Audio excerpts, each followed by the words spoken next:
ọ̀rọ̀ agogo kì í rójú yọ ewé,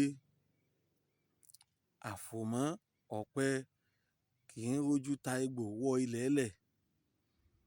Kánkán lewé iná jó mọ́, wàràwàrà lọ́mọdé ń toko èsìsí bọ̀. Ilé ò gbá, ọ̀nà ò gbá ní ṣe wí ayáyàgbá. Ọ̀rọ̀ tí òkété bá ilẹ̀ sọ nílẹ̀ gbà. Gbogbo ọ̀rọ̀ tí mo bá lágbájá sọ nípa nǹkan tí mo fẹ́ gbà lọ́wọ́ rẹ̀, òun ni kó gbọ́, òun ni kó gbà. Nítorí pé ọ̀rọ̀ tí kọ́kọ́rọ́ bá àgádágodo sọ ni àgádágodo gbà. Títóbi Elédùmarè. So àwọn iṣẹ́ kan wà tó jẹ́ pé ó ṣòro fi kalẹ̀ online.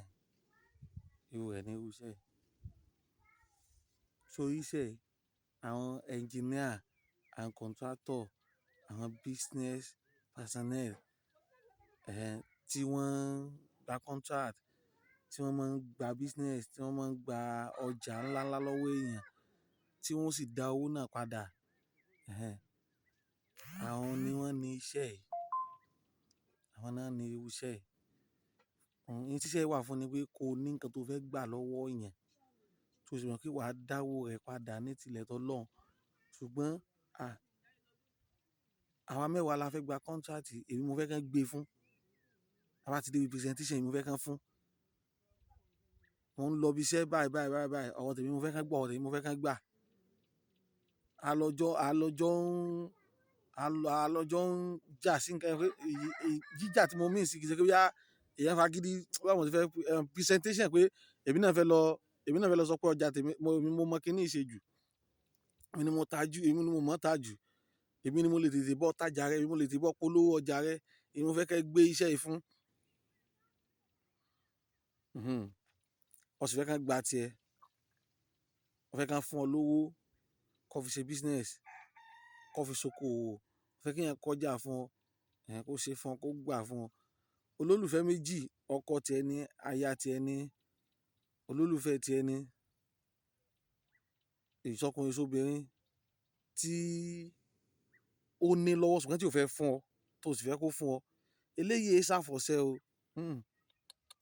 Kì í ṣàfọ̀ṣẹ o. Ṣùgbọ́n tó bá ti lò ó fún pẹ̀lú ògo Ọlọ́run, ọkàn yóò kàn rọ̀ willingly tí ó sì fún ọ. Kì í sì ṣe káfọ̀ṣẹ máa lọ àfọ̀ṣẹ tán. Bí ó bá fi tó ṣẹ́jú mélòó kan, márùn-ún mẹ́wàá, ojú ẹni ó wà lẹ̀ pé wọ́n ti fi nǹkan ṣe o. Eléyìí yàtọ̀ síbẹ̀. Ọkàn yóò tutù, yóò rí reason. Kódà bó ṣe pé yóò lọlé láàárín ọjọ́ kejì, ọjọ́ kẹta. Kódà ó lè sọ̀sẹ̀ kan bẹ́ẹ̀ ni wọ́n bá ṣe strong sí. Iṣẹ́ yẹn ó tọ̀ lára, yóò ṣe ìkọ̀sílẹ̀ sí fún ọ. Wọ́n bá rí pé èèyàn tẹ́ pé kò strong dáadáa ni láàárín ọjọ́ gan àbọ̀jọ́ kejì ó pẹ́ jù yóò fún ọ ní nǹkan. Ẹ̀rí kò ní fún ọ tó bá ti lò ó tọ́ sí. Kódà bó sórí phone lọ ti ṣe presentation, bó ṣe video call, bó ṣe voice call ló ti ṣe presentation tó sá ti lò iṣẹ́ yìí. Bó ṣe pé ó lọ bá wọn face to face, tẹ́jọ́ ríra yín náà ni.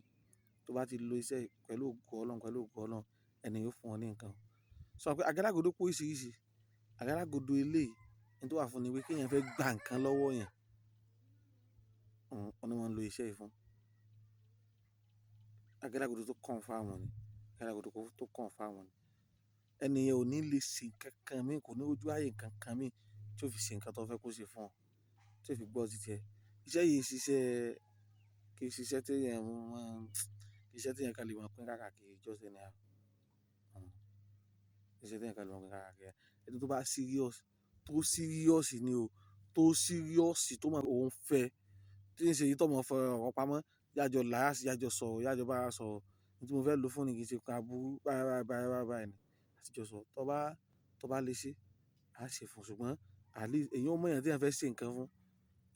A jọ mójú ajé kó ń sọ̀, a jọ sọ̀rọ̀, a jọ gbọ́ èdè ara wa yé. Torí tìbí tirẹ̀ láyé, takọtabo náà ni. Tí èèyàn bá rí ìsọmọlúàbí ẹni tí ẹ fẹ́ ṣe fún, pé kì í ṣe ẹ̀yin tí ó sì lò, èèyàn ó ṣe fún èèyàn náà. Ó fẹ́ bá mi sọ̀rọ̀ lórí iṣẹ́ 070 3156 3186.